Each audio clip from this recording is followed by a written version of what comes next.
Datang dalam sebuah hadis dari Anas bin Malik radhiyallahu taala anhu, diriwayatkan oleh Al-Imam At-Tirmidzi rahimahullahu taala dan selain beliau. Kata Anas bin Malik radhiyallahu anhu, pernah suatu hari kami duduk bersama Rasulullah sallallahu alaihi wasallam di dalam sebuah majelis ilmu.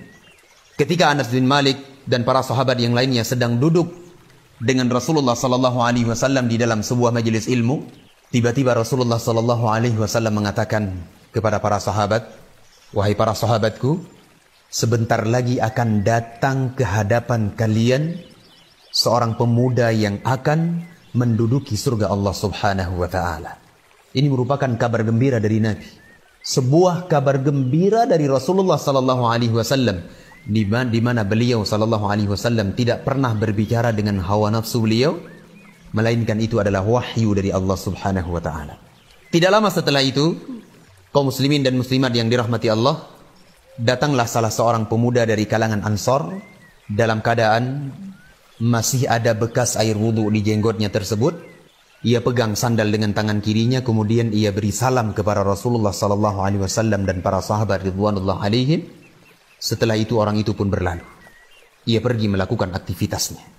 Kemudian di esok harinya, pada hari yang berikutnya, Nabi sallallahu alaihi wa ala alihi wasallam menyebutkan lagi ucapan yang sama.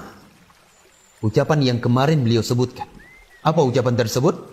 Beliau mengatakan, "Wahai para sahabatku, sebentar lagi akan muncul di hadapan kalian seorang pemuda yang akan menduduki surga Allah Subhanahu wa taala."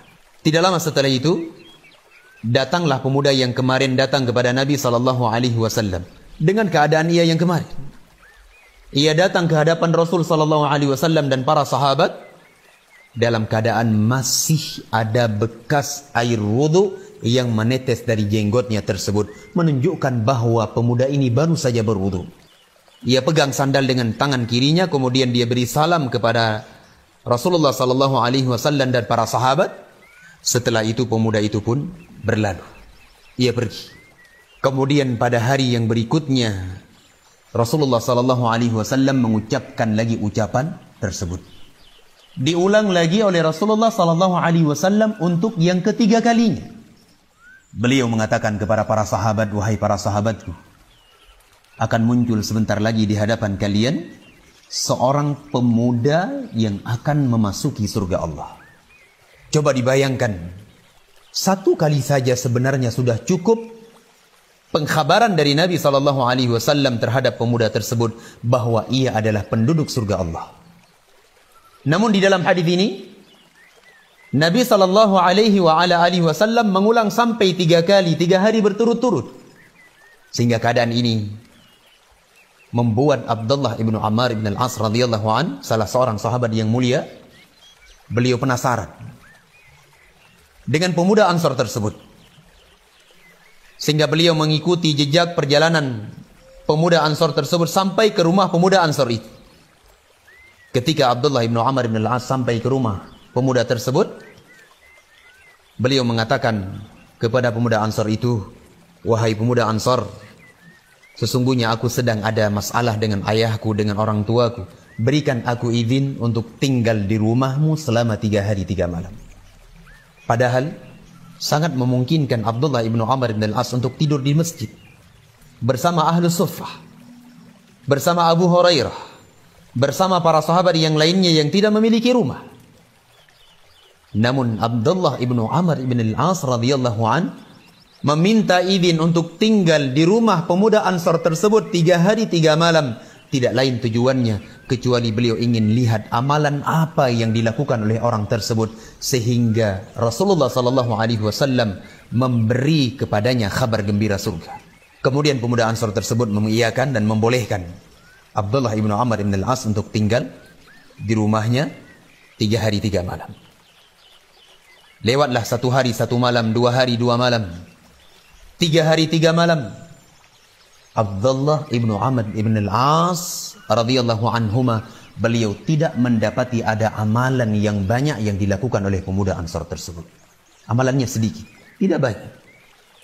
Datang dalam riwayat yang lainnya disebutkan bahwa pemuda tersebut, ia tidak melakukan qiyamul lail, amalan yang sangat mulia. didapati oleh Abdullah bin Amr bin al-As, orang tersebut tidak melakukan qiyamul lail. Sehingga keadaan yang seperti ini membuat Abdullah bin Amr bin al-As radhiyallahu anhuma bertanya kepada pemuda tersebut. Beliau mengatakan, wahai pemuda Ansor, aku duduk bersama Rasulullah sallallahu alaihi wasallam dan para sahabat yang lainnya. Aku mendengar Rasulullah sallallahu alaihi wasallam menyebutkan 3 hari berturut-turut bahwa akan datang kepada kalian, akan muncul di hadapan kalian seorang pemuda yang akan menduduki surga Allah subhanahu wa ta'ala. Kemudian engkau pun datang untuk ketiga-tiga kalinya. Kemudian kata Abdullah bin Amr bin al-As radhiyallahu anhuma, amalan apa yang engkau lakukan sehingga Nabi alaihi salatu wasallam memberi kepada engkau kabar gembira surga tersebut? Kemudian pemuda Ansor tersebut menjawab dengan tawadhu'nya. Beliau mengatakan, wahai Abdullah bin Amr bin al-As, tidak ada yang saya amalkan, tidak ada yang saya kerjakan dari amalan soleh kecuali apa yang engkau lihat selama 3 hari 3 malam di dalam rumahku. Itulah amalan saya, tidak lebih dari itu. Jawaban ini sehingga beliau berpaling dari pemuda tersebut. Ketika beliau berpaling, pemuda Ansor itu memanggil kembali Abdullah ibn Amr ibn al-As.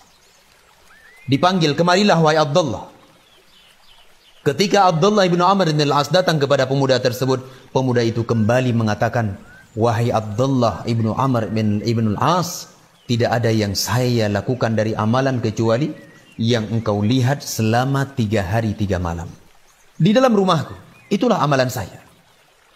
Akan tetapi aku tidak pernah merasakan di dalam hatiku ini perasaan apapun, baik itu dengki, iri, buruk sangka, dendam, ingin membalas sebuah kezaliman dengan kezaliman, kejelekan dengan kejelekan. Tidak pernah ada di dalam jiwaku keinginan dan perasaan-perasaan seperti ini terhadap saudara-saudaraku kaum muslimin. Luar biasa.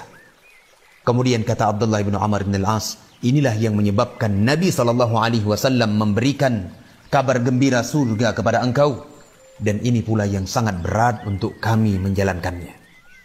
Faedah yang bisa kita ambil di sini, bahwasanya kesucian jiwa seseorang, bersihnya kalbu seorang hamba, seorang muslim, dari berbagai kotoran yang akan mengotorinya, dari berbagai penyakit.